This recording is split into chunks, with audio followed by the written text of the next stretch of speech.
Another day in the NBA here, and the work begins, even though there's a massive NFL game to keep us nice and prepared for the NBA DFS slate tonight. Of course, that means comparing my projections to one of the industry leaders out there, our friends over at Stokastic. We'll see who the top plays are, who the top value plays are. We'll go game by game, see who the ownership looks like, see who the top leverage plays are looking like as well. We'll run a sim on Stokastic without my interference, so hopefully they'll update before then because we got some guys ruled out right before the show. By the end of this video, guys, you're going to know all the industry's must plays along with my splash plays for the December 4th NBA slate. Let's get into it. I am sure that Dallas-Detroit game today is going to take a lot of attention away. NBA, I've noticed for myself, and maybe it'll be the case for you guys as well, sometimes a little bit of performance on Thursdays as the attention is distracted. The field's certainly a little bit smaller as well. But yesterday was a slate where we got a ton of value opening up theoretically late with the Hawks. Jalen Johnson ruled out. I got Mo Gade so hard. It really pissed me off too, because like I ignored my data where I wasn't getting him a ton. I was getting him in like half my lineups, which would have been fine, a little bit above the field. But instead, I was like, you know what? Let me just plunk him into 75. I think that actually ended up being 80% of my lineups after late swapping. Just had too much. It killed me. These $5 slates have not been as fun for me as some of these off-island slates, these off the main event slates. So let's dust ourselves off, get back on track again. It happens to me, happens to you guys. That's what gambling is. All we can do is prepare as best we can, try to dust ourselves off, and deal with the never-ending moving target that is an NBA slate in a given day. Shouts to the chat here. We got DeWitt earned a promotion 30 minutes ago. I hope you told family and friends first before telling your DFS host. Congratulations, DeWitt. That's awesome to hear. And no better way to take a promotion and spend it immediately on gambling. I think that's anybody would tell you. That's really one of those classic financial advice things. You go back. What are the financial advice people? Suze Orman, is that her name? She'd be like, yep, just gamble it all. I don't know if that's her name. Tyrese Maxey. I have a massive projection on Tyrese Maxey today because we are adding Paul George to the list of missing Sixers. Quentin Grimes going to play, but still no Oubre, no Joel Embiid again. Maxey in a spot where it's not a bad total for Philadelphia with 113.5 implied points. Not one of the biggest totals in the slate, but dead average in terms of the slate. And for Maxey, he's a guy commanding about 31% usage, a 32% assist rate, accounting for the lack of Sixers that are available today. Maxey is really popping up meaningfully for me with a 57.7 projection. I'm honestly not sure why I am so high on Maxey relative to Stokastic, but it seems like all the Sixers, something in my data is popping here where I'm getting Grimes above Stokastic's projection, getting Edgecombe above Stokastic's projection, getting Barlow above Stokastic's projection. Not sure if that means they're going to update things or if I'm just off somehow, but with the Vegas total, the lack of Sixers, I think Maxey looks good. It feels like a really big stand of 71% of him. The field's going to be 11. But if I had to guess, this Stokastic number at 49.4 has to move up a little bit. I mean, there's really nothing special I'm doing to Tyrese Maxey and his rates for the small sample size relatively of no Paul George, no Embiid, no Oubre this year. They're not like much higher. I think they're actually lower than his season-long rates in terms of usage and assist rate. So I'm confused as to why I am, almost 8 fantasy points higher in the projection than Stokastic. But for me, that's usually just means I'm going to play Maxey more and I'll deal with what I get. And that's going to be the case today with Maxey to 10-4 salary. And the only guy on the slate projected for over 50 fantasy points because you have a lot of stars out. No Luka Doncic tonight, out for personal reasons. Austin Reeves projects really well for me and Stokastic. He's not quite at 50. LeBron, with how he's played this year, also not quite at 50. So for Tyrese Maxey, for me, he's over 50 and he's over 50 by a lot. Austin Reeves, 63% ownership expected by Stokastic. And this is going to move around because all this data today, by the way, guys, no Nets updates yet for Stokastic data, so I had to redo the Brooklyn rotations myself before the show. It's going to make it look a little bit different than I'm sure Stokastic will when trying to hit that middle projection, that median outcome a little bit more, is what generally Stokastic data does. Really, any industry provider is going to do that, as opposed to what I do, which is try to emphasize stuff that it's a little more close to what I'm seeing. But point being, for Austin Reeves, he'll be a chalky play no matter what, even with this Nets value opening up at 8,300. Austin Reeves, going back to last year, without Luka, without Anthony Davis as well, he has had for himself about 2,200 possessions, so more than enough to feel good about the sample size. 31% usage rate, 30% assist rate, 1.32 fantasy points per minute. He's also been better this year, and you can make the case that if you didn't give LeBron historical respect, where I gave LeBron a rate boost to reflect going back to last year, all the court time he's had without Luka and without Anthony Davis as well. If you gave LeBron just his rates for this year, Reeves would look like another 50-ish fantasy point play, maybe a little bit higher than that. So I think Austin Reeves is a good play right now. I'm getting him under the field. But really, to me, like if I were to play two players to start with lineups tonight, ignoring the value, especially Maxey and Reeves, I think it'd be the first guys I'd want to get in with just nice projections on them for me. And the salaries, I think, looking a little bit underpriced relative to what that projection is. Scotty Barnes, a little bit higher than Stokastic. We still have no RJ Barrett here. No Pirtle either, which should help a guy like Barnes out, who does gain a little bit of a rebound uptick with no Pirtle. But really the big thing is having no Barrett. Barnes is priced up for it.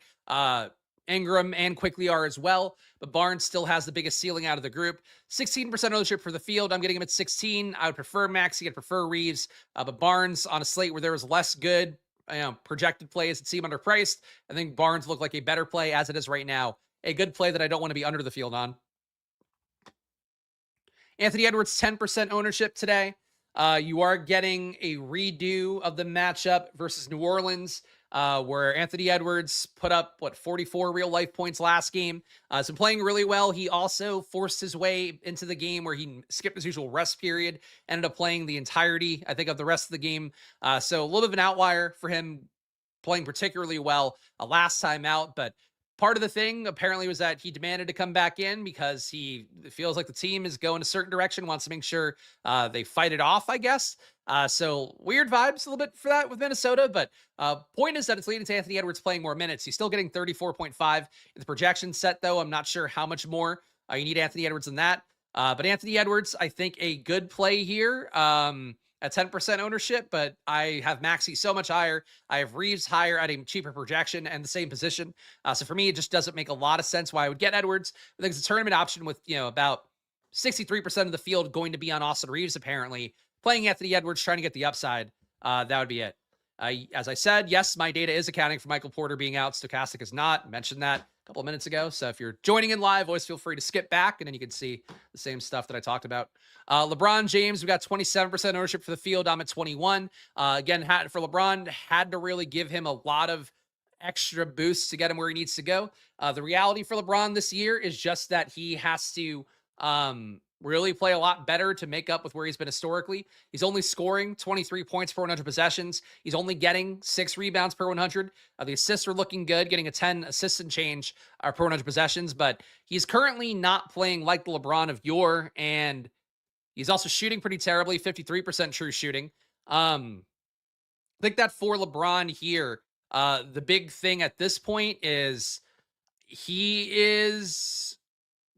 it's always a problem for me whenever I have to make a guy's projection look good. And talked about that with Joel Embiid last year, or talked about him this year as related to last year, where I was doing videos and I'd have to boost Joel Embiid's rates, have to make him look more like the guy previous seasons, and had to literally make him have his previous season's rates in order to make him look like anything close to what Stokastic was giving him as a projection, because they look at that longer term sample size, weigh it evenly. I weight the current season the most by a pretty decent margin. Basically every game counts as 4 for me that's occurred this season.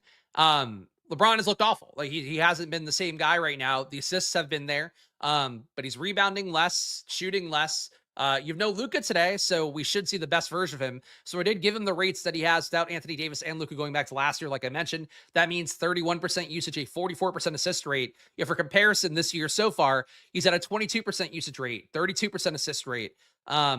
Rebound rate is also half of what it's been, in court time without Luka and AD going back to last season. So I'm not saying LeBron's washed or anything, but the underlying numbers are not as good. So if you're going to LeBron today and Luka's out, we're back to the old days, I don't think that's going to be the case. I'd rather play Austin Reeves at similar price points. But if you want to play LeBron with the field at 26%, sure.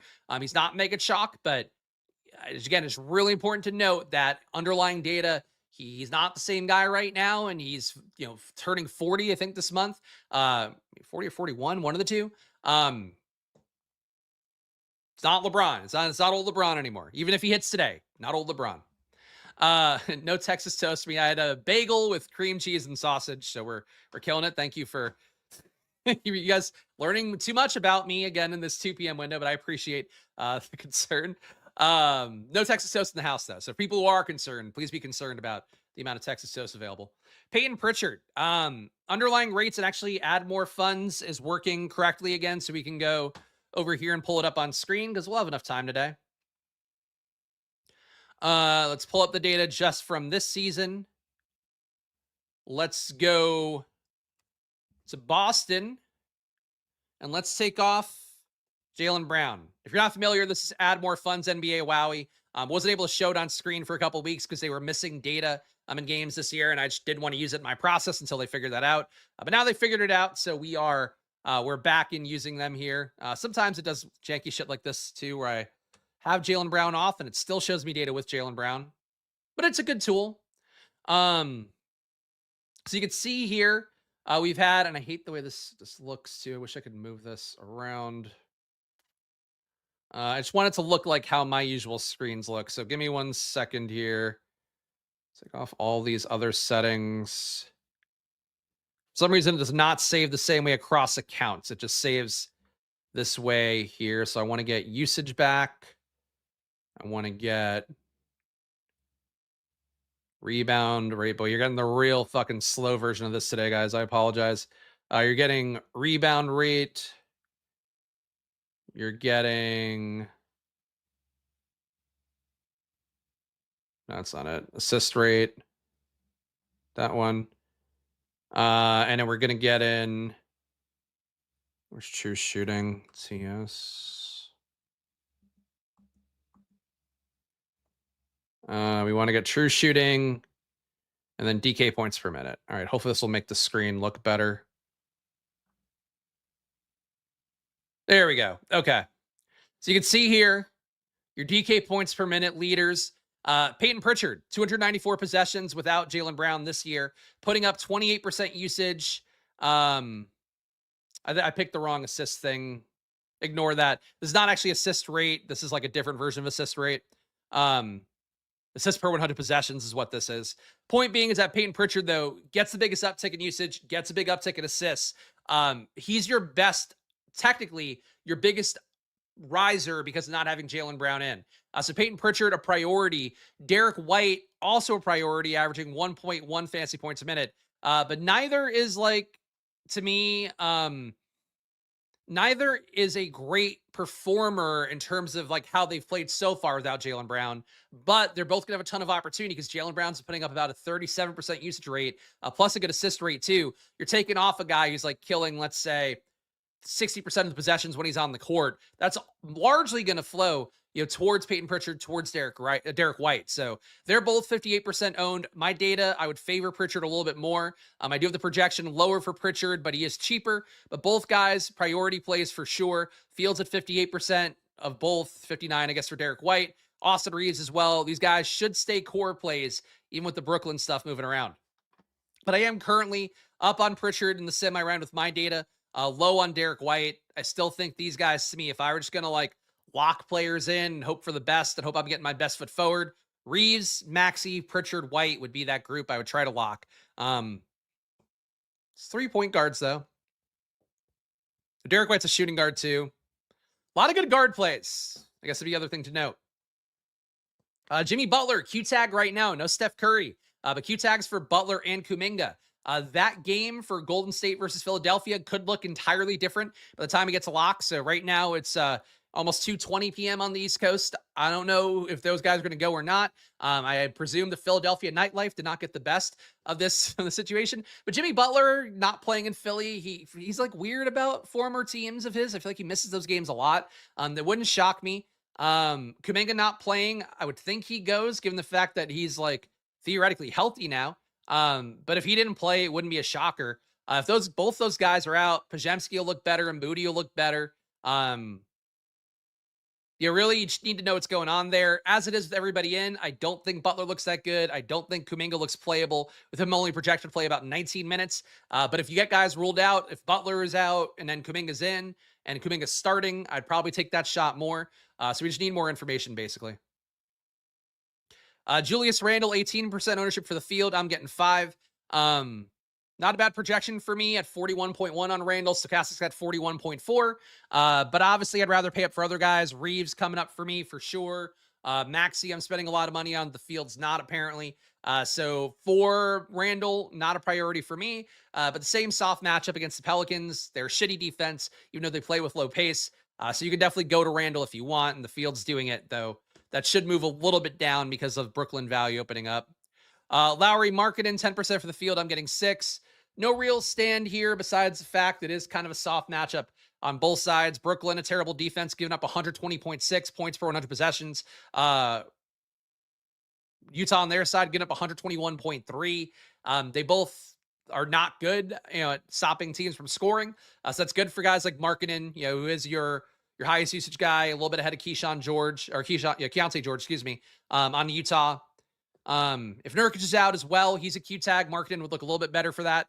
But I think Markkanen, 8,200, priced fairly. And again, I'd rather have Reeves on paper, rather have Maxey.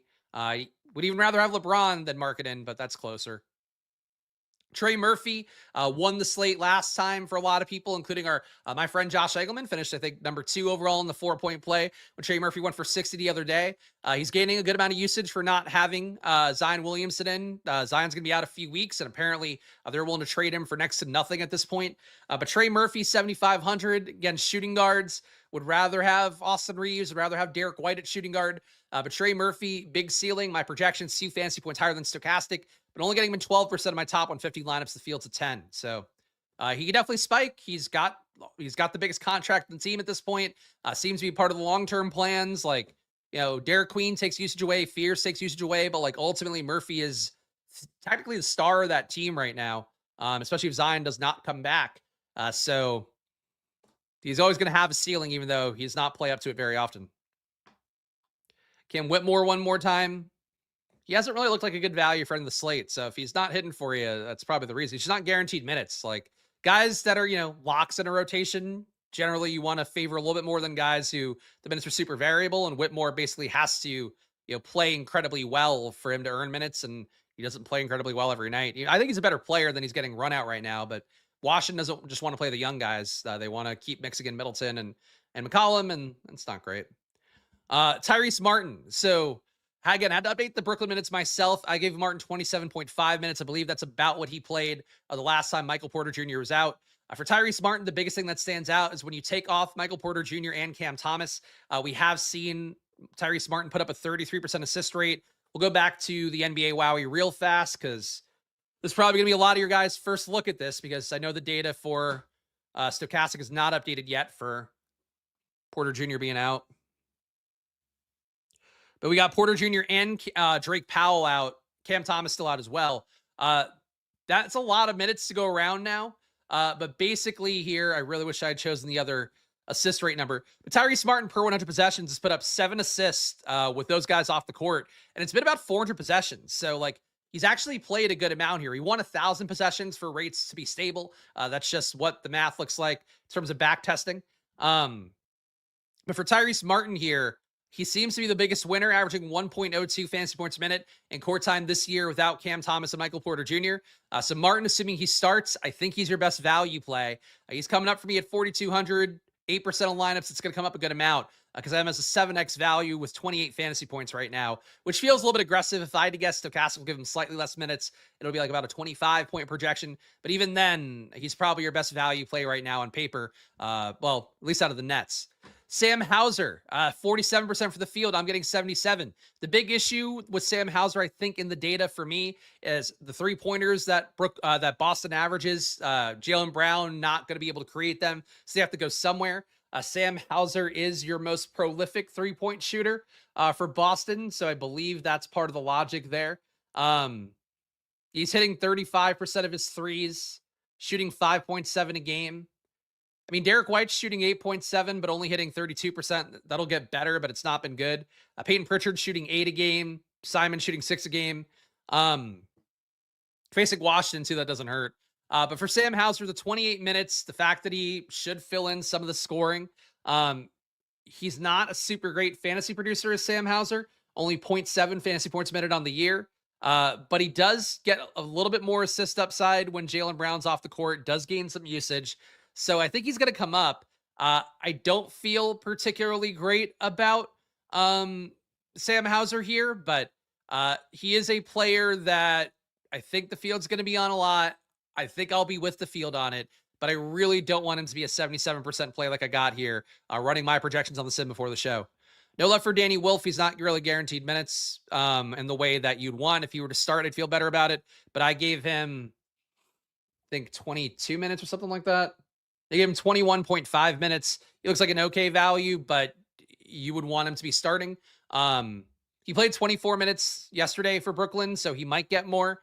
But there's no guarantee to that. And the minutes seemed like a little bit of an outlier yesterday because some guys didn't close. So I don't know. Wolf, an okay play, but he didn't come up with my run on a minute. So maybe he will with Stokastics. Peyton Pritchard coming up as a top value despite being 6,800. That's part of why he's getting to so many lineups for me. Jamal Shed at 3,700. I think, again, the Stokastic sim did not have the net stuff updated. So as a result, like, you're not getting the value in their lineup set. As a result, I'm getting guys like Jamal Shed in. But Jamal Shed, we've talked a lot on slates lately, much like Goga Batatse a couple days ago, much like Jamal Shed and many other slates. He's a value play when there isn't better value plays that open up.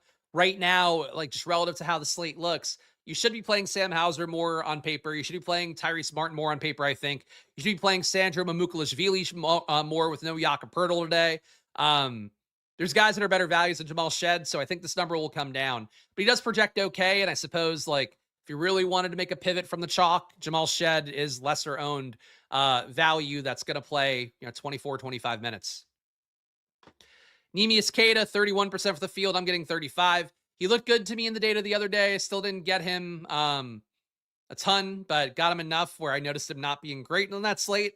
For Queta, he's playing well, averaging about 1.1 fantasy points per minute.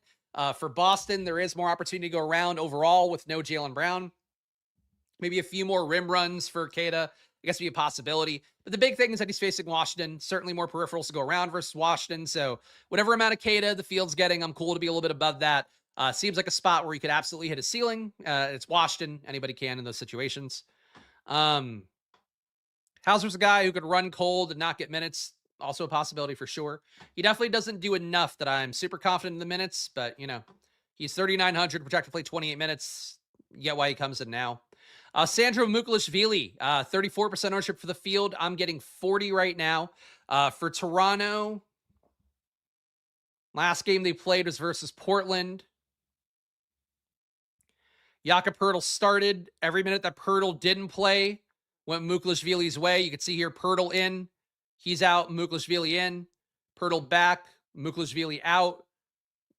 Mamukelashvili in. Poeltl out. Point being is, like, he should be your direct backup. He did play a little bit of overlap the second half with Poeltl, but the expectation is that he should start here. Assuming he starts, he's always been a good per minute producer. I think he's a good value play at 4,500. And the fact that he's power forward center, you're giving you that flexibility. Not a bad thing either.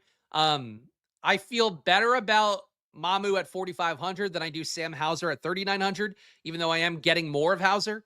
But both guys, top values today on a slate in which there is a lot of value and there might be more by the time we get to lock. Terrence Mann, gave him some extra minutes because of not having Michael Porter Jr. in. As a result, I'm at a 26.6 projection. Stokastic at 4,500. Won't pop up correctly in the sim, but man, another guy who should be playing starter adjacent minutes. I assume that he's going to start. But even if he doesn't, he's probably going to be in the hunt to play 25 to 30 minutes. At 4,500 as a guy that can spike with the usage vacancy there with no Cam Thomas, no Michael Porter Jr. I think he's in play. Austin Reeves, we talked about. Derek White, we talked about. Anthony Simons, 28% for the field. I'm getting 17. He looks okay at about a 27-point projection. And again, he's going to chuck from 3, so can get hot, earn more minutes. But, to me, not as reliable of a play as Pritchard, as Derek White for sure. But, more minutes to go around at guard. Certainly he can be one of those guys that benefits. Justin Champagnie, $4,200 salary, playing starter level run for the Wizards lately. Getting him at 2x the field, but that might move because of the Brooklyn stuff opening up. All right, guys, we're going to go game by game here. Before I do that, though, one quick ask. Please do make sure to hit that like button. Please subscribe. A lot of you guys watching these videos, we're on pace for this to be the most viewed week on the channel in about a year of existence here, so that's cool stuff to see. But the grind continues on, guys. I still show up here every Monday to Friday, 2 p.m. If you want to get my ass kicked on an NBA slate, though, wasn't because of the takes on this video. It's because of fucking Mo Gay. Whenever that happens, I still show up here. dust myself off. We do the process again. That's unfortunately what gambling is. You can't win every day, but you try to put your best foot forward always. That's what I'm here doing for you guys, Monday to Friday at 2 p.m. every day. Even when I have to update Brooklyn's rotation 10 minutes before the show, I do it as thoroughly, as well as I can. And that's the promise you get here on the channel. So please hit that like button. Please subscribe.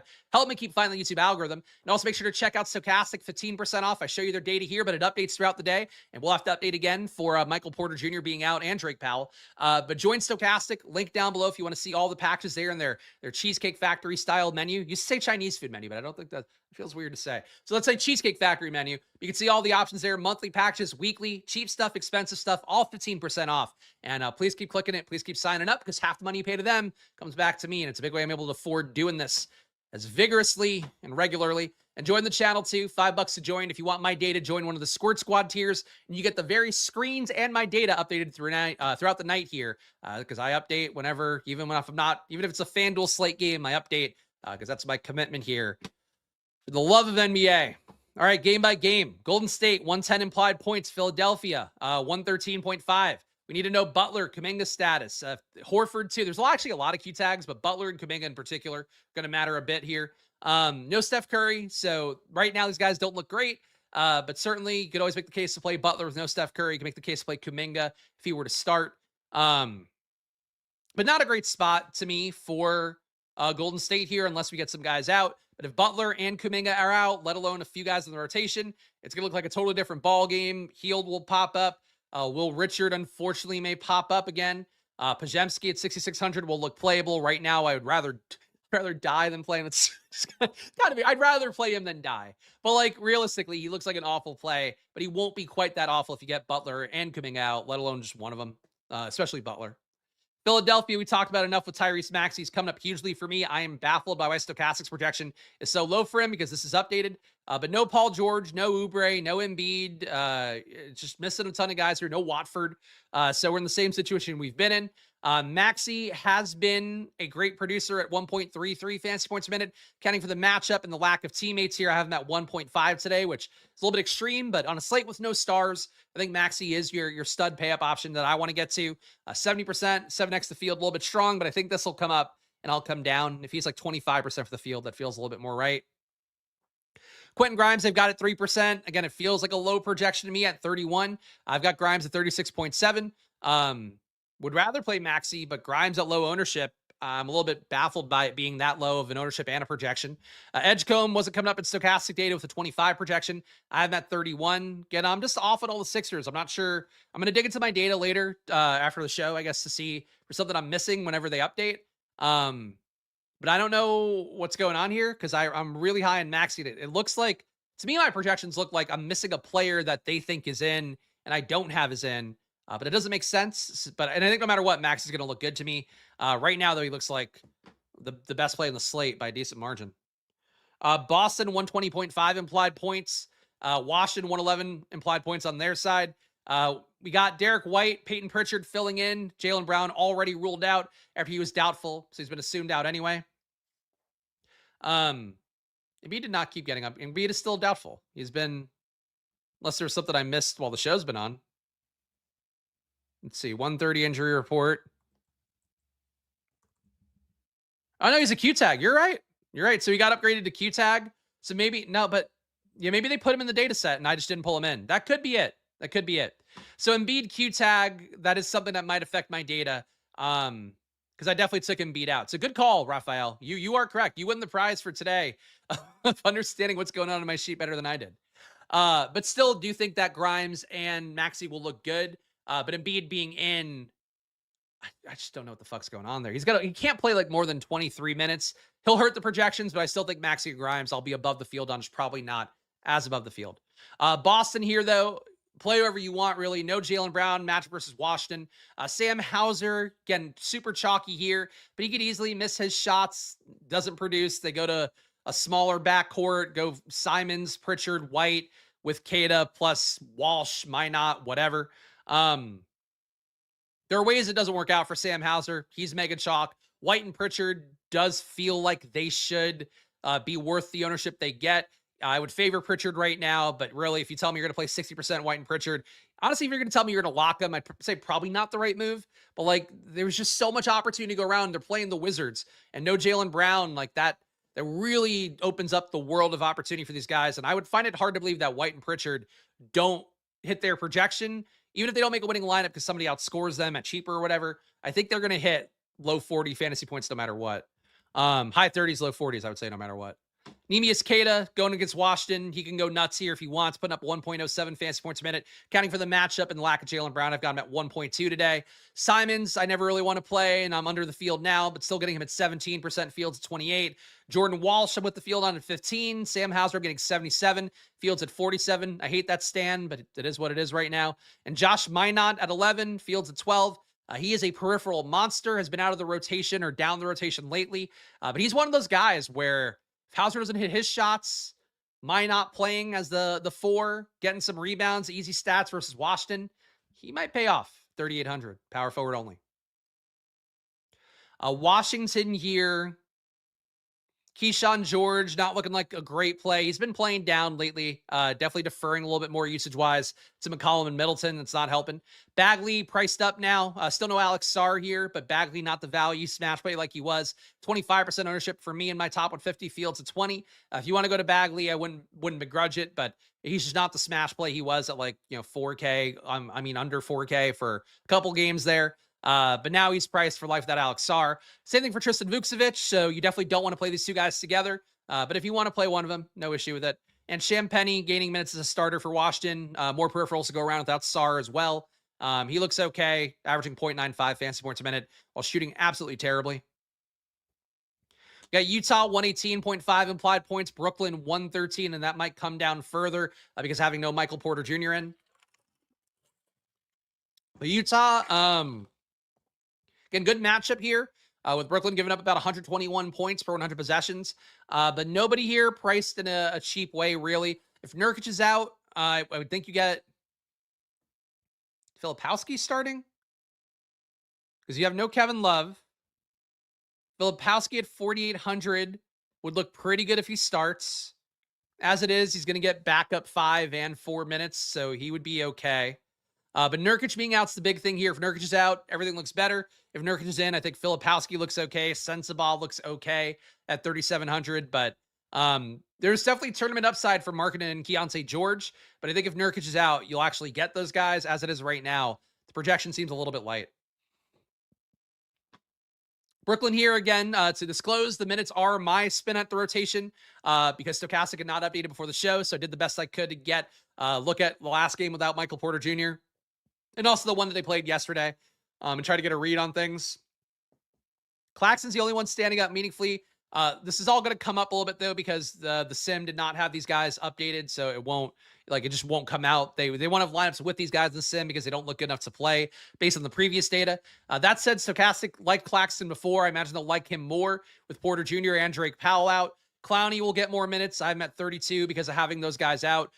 These guys play like 34, 35 minutes. I think they might have, a few of them played that yesterday, but it's a back-to-back, so expecting a few less minutes, but it might be closer to 33, 34 than 30, 31. But I think that for Brooklyn, all these guys should look better. The one guy I'm not gaining a lot in projection on is Igor Dioman. He has gone off recently. He's just not popping up in the data. I think in large part because Tyrese Martin has also been particularly good when you've had Cam Thomas and Michael Porter Jr. off this year. But really the big thing for me right now is that Tyrese Martin looks really good. Man looks pretty good. Dioman looks a little too expensive for me, but I might play with the rates a little bit more if I can. Danny Wolf, if you give him more than 21.5 minutes, he'll look like a good value. As it is, I've got him playing that amount, and he's only come up in 14% of my top 150 lineups. The field's at 9. But it's possible you get, it's possible you get a Danny Wolf start. If I had to guess, it would be Dioman, Man, Clowney, Claxton, one of Zaire, and Tyrese Martin. And that's probably going to be it. But it's possible they could go Danny Wolf if they really wanted to. I don't think they will, but that would make him feel a little bit more safe. For what it's worth, the Celtics have had White, Pritchard, and Simons on the floor together, and Simons could be worth some shots as another offensive guy. Well, I think Hauser, to me, Hauser losing minutes to Simons is part of it. I think Hauser would really lose minutes to like one of Walsh or Minot. I guess I'm assuming the three guards are going to play more no matter what. So that's probably the difference. Um, but I think it's like those three guards plus Hauser with Kada is how I'm assuming the closing group would go. But it certainly can go different ways if somebody else plays better. Lakers 113 implied, Toronto 115.5. Toronto defense a little bit better than league average, though definitely not in that OKC tier, which is basically just OKC. As we talked about, had to really goose LeBron's rates, reflecting going back to last year with no AD on the court, no Luka on the court, and that does make LeBron look playable. But for LeBron, 25.6% ownership for the field. I'm cool being right around that, not getting any more. I think Reeves, to me, like, again, I feel like my projection might be light relative to how he's played this year, and especially relative to how LeBron has played this year. I mean, LeBron right now is averaging under 1 fantasy point per minute. Like, can't say it more clearly than I did before, but like LeBron is not old LeBron right now. A spot without Luka could be the situation. But frankly, Toronto might, I don't know, they might make it hard enough on LeBron here. I just wouldn't go crazy on ownership here. But certainly with Reeves being 63% expected own, LeBron at 26, I suppose LeBron is theoretically leveraged. If he puts out a ceiling day, Austin Reeves were to fail, you could maybe leap the field. DeAndre Ayton's played a lot better without Luka on the court this year, averaging about 1.2 fantasy points per minute. Still don't think he's like a great play, but I have at 7%, Fields at 9. The other guys on the Lakers, much like when Luka's in, not really a play. I think we would need one of LeBron or both of those guys to be out before I'd start playing other Lakers. Toronto, 115.5 implied points. We got Scotty Barnes with the field, 16% ownership. A little bit light on Ingram. My projection is also a little bit light for him, about 0.8 fantasy points lower. But he does gain rates, obviously, with no RJ Barrett on the court. Quickly, a little bit low on him, though my projection looks better than Stokastic's. I'm at 38. They're at 36.3. Fields at 13% ownership on Quickly. I'm getting 11. Muklashvili, think he should start for Pirtle. He will look a little bit better. 40% ownership, 34% for the field right now. Muklashvili, really the biggest issue for him as a fantasy producer is like he's never guaranteed minutes. Certainly, if you got a weird situation here where Murray Boyle started Mogbo, I guess they could. I don't know if he's inactive or not. Let's see real fast. Yeah, Mobo is going to be active. He's available on the NBA injury report. So he could start, I suppose. That could be out of left field thing to keep Muklashvili's minutes limited. But assuming that Mamu does start, I think he's a really good value play. And I feel more confident in him, I think, than the projection at 26.6. Jamal Shed is a value. I think he's going to come down a little bit, but he is always a value option there off the bench, but not very exciting. Minnesota 122.5. I'm light on everybody here, but you're getting Edwards, Randall, Gobert, Naz Reid, DiVincenzo, McDaniels, all about 10 to 20% owned. The spot versus New Orleans is soft. It is technically a little bit of a pace down, but a bad defense, so anybody can go off, especially if New Orleans hangs in the game like they did last time out. And New Orleans, 111 implied points here. Trey Murphy, 12% ownership for me. Fields at 10, sure. He did just hit last game. Feels like it's not really a spot where you want to trade. I don't think you ever want to chase Trey Murphy with how he plays. Really feel like just not a reliable guy. And I say that as somebody that's played a lot of Trey Murphy this year and in general. But he did go nuts last game. If you think that was a sign of what's to come with Zion out, maybe he does it again. Sadiq Bey, not coming up today at 6,700. That price tag's getting aggressive. Derek Queen, I think you could still play at 6,600. No Eve Missy again today. Though you do get Carlo Makovich back in, which might impact a little bit of the minutes downside for Derek Queen. But nothing looks great here. They're playing Minnesota, so not really a spot we're dying to get to. We're going to run a sim on Stokastic, guys. Have they updated? They have not updated yet. So unfortunately, this is not going to include the Brooklyn stuff. You'll have to check out my data when it updates. You'll have to check out Stokastic later today, which I'll not be on those shows, but check out their Live Before Lock show later if you want to see how things look for no Brooklyn players. But hopefully I gave you a decent read on things. It does look like for me, Tyrese Martin's the guy, but really does matter who that fifth starter is for Brooklyn. Is it Martin? Is it Zaire? I think it's Martin, but it could be Zaire. Nothing that important in the chat. Shout out to all you guys hanging out here. Before we get to the next stage of our journey, please hit that like button. Please subscribe. As you can hopefully tell here, I work really hard at this, prepare as much as I can for this every single day, including on days where there's NFL and NBA going on. I am still here at 2 p.m. doing the work. That is my promise to you. So help me out. Fulfill your promise you didn't make on the other side by hitting the like button, subscribing here.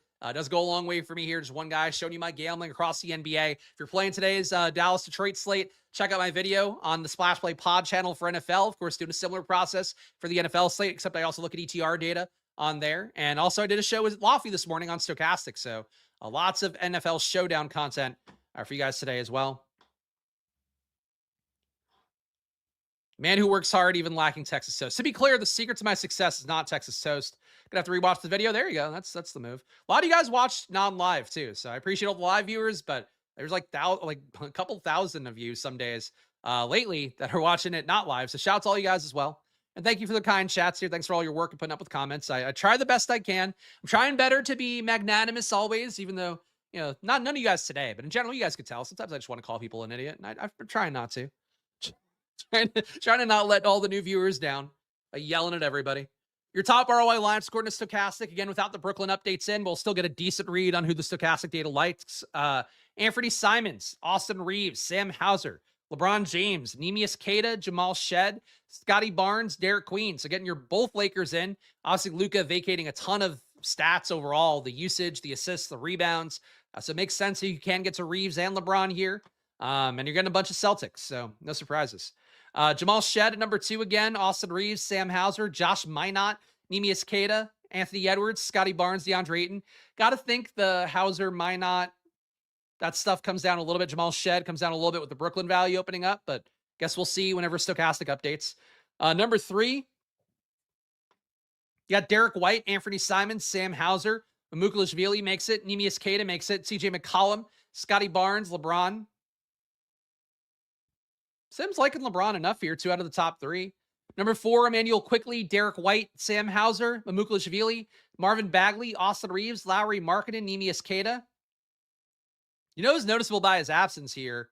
No Pritchard up top, which makes me not feel great as somebody that was favoring Pritchard a little bit in my numbers relative to salary. Number 5, we have Derek White, Austin Reeves, Sam Hauser, Mamukelashvili, DeAndre Ayton, Jamal Shed, Scotty Barnes, Derek Queen. Okay. I mean, again, the lineups are going to move a little bit, but we're getting guys around other players who I imagine are going to change. Like Ayton might become Claxton. Shed might become Tyrese Martin. But like, I think these other parts, the Derek White, Austin Reeves, Hauser, Mamukelashvili parts, Derek Queen, even Scotty Barnes, I think those parts will stay.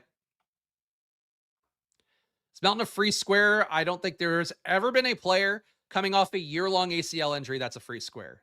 So I would say no, definitely not a free square. I don't know if Minot works out. I mean, he's only projected to play 20 minutes right now, but he certainly can earn more. We got ROI players here, top ROI players. Scotty Barnes at number 1, Jamal Shed at number 2 across all of Stokastic sim lineups here. Marvin Bagley at number 3, still a good player at a 5K salary. But definitely not the value play he was before. Jose Alvarado here, -9%. Mamukelashvili, -10% ROI. He's number 5. But, the negative numbers, don't worry about them, as I always try to point out. It's about the directional way the sim is pointing here. So Barnes, Shed, Bagley, Alvarado, Mamukelashvili, Derek Queen, Fears, Keontae George, Simons, not too far behind. It's betting the Jazz to win by 15 points, a horrendous bet. I mean, if it's like super plus money, that should inherently tell you that it's not a great bet. Brooklyn's offense stalling out is much likelier because not having Porter Jr. in. But, let me see if the line moved at all. But it was still before the show. And then there was a little bit of time before Porter Jr., after Porter Jr. got ruled out. It's only 5.5 points at home. Yeah, it's still 5.5. So I don't think it's a crazy bet given how bad of a defense Brooklyn is. And like the Jazz going to be mostly healthy, even if they miss Nurkic, like it's not going to matter that much. But like, again, it's probably pretty plus money because it's not a high likelihood bet. The Jazz are not good for a reason. Derek White, your highest exposure player right now in Stokastic data, 79%, Fields at 61. So Sim loving Derek White in the top ROI lineups. It's the same thing here across the top 150. Sam Hauser, 67% exposure for him. Fields at 46, $3,900 salary, small forward, power forward. So Sam Hauser, I would say, again, a play that I feel like can very easily fail, but hard to argue with the projection in the sim liking him. Austin Reeves, 57% exposure, Fields 64. He looks very good. And again, would look even better if you take him at face value for what he's done this year. Take LeBron at face value for what he's done this year. Austin Reeves looked like one of the best plays in the slate, even more so. Mamukelashvili, 45% exposure, Fields at 33. I like being above the field on him. I think that's a nice price tag for a guy that has really produced well whenever he's had a chance to play meaningful minutes. Of course, he's sure he's going to fucking fail, and I've said that out loud. Peyton Pritchard, 43% exposure, Fields at 59. So Sim going Derek White's way, less on Pritchard. I like Pritchard more, less on White. So that's definitely differing opinions. With Josh this morning, we were talking about how the winning lineup in the lottery contests is like negative 80% ROI. Projected 244, scored mid 300s. I mean, it was one of those slates where the best ROI lineups did not perform well, so it's not a surprise. But like I know Greg, I did live before lock yesterday. Greg had like, I think 70% Mogay as well. I had less and I fucking boosted it up in the late swapping, which was stupid on my part because I absolutely forced it too. But yeah, that's what's going to happen when a player that, seems really obvious projection wise that sharp players play and they don't hit. And that's, something else is going to hit. Sam Hauser, highest leverage play, 21% more in the field. Scotty Barnes, 20% more in the field. Derek White, 18% more in the field. Jamal Shed, 16% more. I think that's going to come down pretty substantially, though, because of the Brooklyn Value opening up. Marvin Bagley, 13% more in the field. Derek Queen and Mamukelashvili not too far behind. Sharp needs 20 minutes. Why would he play 20 minutes when he plays all the minutes that Nick Claxton doesn't play? You're right that he doesn't need 20 minutes, but the starter there is playing like 35 minutes. They don't play together. So that's one of the big things to try to avoid in DFS is playing the guy that can't get on the court. Sharp would need foul trouble from Claxton to get on the court more like really meaningfully above his minutes, or a blowout, or, like the Nets when one of the Porter Jr. games that he missed happened. They benched the Nets in the third quarter, I think it was. And the bench guys then got extended run. Like, you need weird shit to happen for Sharp to get the minutes. That's why he's not really a play. Peyton Pritchard, Stokastic's biggest fade here. He's still in 43% of lineups, but it is negative 16% leverage. Danny Wolf, all you guys who liked him in the chat, though this is pre-Michael Porter Jr. injury news, so it can move. But Wolf right now is looking basically unplayed in Stokastic data. Only 1% exposure in the top 150. Tyrese Maxey, they're fading heavily. I don't get it. Again, it's got to be the Embiid thing here. I still like Maxey, even when I fix my data for Embiid now being a Q tag. But assuming Embiid doesn't go, I think Maxey looks like almost a 60 fantasy point play like you saw before. And shout out again to Raphael for helping me figure out what I had wrong. But yeah, Maxey at this point, let's wait and see what happens with Embiid. But I don't think Embiid, why would Embiid play? I hate Embiid so much. Jaden McDaniels, 10% exposure, Fields at 18, big fade on him. And Austin Reeves, technically one of your biggest fades, but you're only getting 57% exposure, Fields at 64. I have no issue playing Austin Reeves here. We're going to skip the single lineup sim today, guys, because the Nets stuff here, unless Stokastic is updated, which I don't think they have. And no update yet. So there's no point in me doing a sim where I'm going to pick players that are, it doesn't make sense to me and how my brain works. But I will give you guys my splash plays in a moment here. Before I do that, though, one last ask, guys. Please do hit that like button and subscribe. It goes a long way here on YouTube, really. The more you guys like the videos, the more the impressions increase. Other people click it. They get to see it. They get to decide what they want to do with the video. But ultimately, I'm going to build this community as best I can by showing up here, doing the work, not tolerating too much stupidity as best we can. But also, really, it's just working as hard as we can together to get better results in NBA DFS. That's what I'm trying to do here every day for myself. And hopefully, you guys come along with the ride, even if all you're going to do is fade me. I don't think you'll hit all that often, but if you fade me, you can do some shit with it, I'm sure. Stokastic, 15% off, link down below. If you want to check it out, promo code SPLASH will get you that money off, or click the link down below, see all of your options. But basically, any way that you sign up for Stokastic, cheap products, expensive products, half the money you pay to them comes back to me, and would love to keep moving my affiliate money up because it's a big way I'm able to do what I do. And if there's ever any growth in the channel, it's going to be because we're making more money and I can afford to do some stuff a little bit better. So please keep doing that. Click that link, get yourself Sims products, data, whatever you want at Stokastic, 15% off. And of course, join the channel here, $5 to join. If you want to get my data as well, join one of the Squirt Squad tiers. You get my projections, which are pretty close to market usually, but a little bit different. That's sort of what projections should be ideally, is you use them to find little ways to get unique and then kind of balance your ownership accordingly. That's what you get with my data. If you want, join down below. The matchup screens you see on screen here, you get for yourself, or my exportable projections to use in a sim, on Underdog, on FanDuel, whatever you want DraftKings to, obviously. Check it out. All right, splash plays for the day. Right now, for me, again, the big winner for Michael Porter Jr. being out seems to be Tyrese Martin. So I would love to see confirmation he starts to feel good about that. But he's playing more point guard, it seems. That assist rate spiking meaningfully with those guys off the court. So Tyrese Martin, I think, gonna be my one of my splash plays here. Sam Hauser, unfortunately, a splash play, but really feel like being mindful of not going nuts on ownership there is the move, but he was coming up in about 3/4 of my lineups. Does look like a good value at 3,900. Peyton Pritchard, I would say a splash play. Mamukelashvili, a splash play. Derek White, I'm under on. Austin Reeves, I'm technically under on, but they're going to be a lot of my lineups, so they're definitely core plays for me, if not being splash plays. And Maxey, 100% a splash play if Embiid isn't in. Still, I think a splash play even with Embiid in, but that's how I'm feeling about it right now. Make sure to gamble responsibly, guys, even though it is always money time here on these channels. Follow me at Chris Spags. Follow the channel at Splash Play Bets on YouTube.